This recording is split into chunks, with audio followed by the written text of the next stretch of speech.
Big breaking చూస్తున్నాం. తెలంగాణ కాంగ్రెస్ ప్రధాన కార్యాలయం గాంధీ భవన్ లో ఉద్రిక్తత చోటు చేసుకుంది. హైదరాబాద్ పార్లమెంట్ సెగ్మెంట్ సమీక్షా సమావేశంలో ఆ పార్టీ నేతలు పరస్పరం ఘర్షణకు దిగటంతో వాతావరణం ఒక్కసారిగా రసాభాసగా మారింది.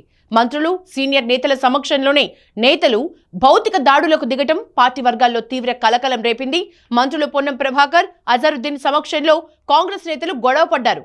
ఫిరోజ్ ఖాన్, ఉస్మాన్ అల్ హజారీ గల్లాలు పట్టుకుని కొట్టుకున్నారు. ప్రోటోకాల్ విషయంలో వీరి మధ్య వాగ్వాదం జరిగినట్లు తెలుస్తోంది.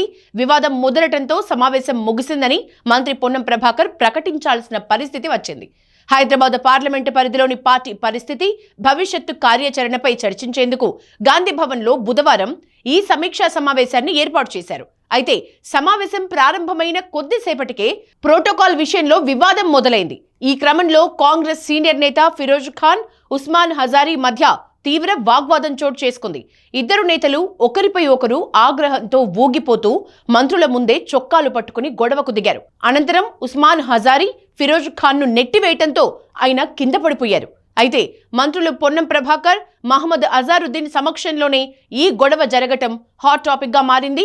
మంత్రులు సర్ది చెప్పేందుకు ప్రయత్నించినా ఇరు వర్గాల నేతలు శాంతించలేదు. దీంతో తీవ్ర అసహనానికి గురైన మంత్రులు సమావేశాన్ని మధ్యలోనే ముగించి అక్కడి నుంచి వెళ్లిపోయారు.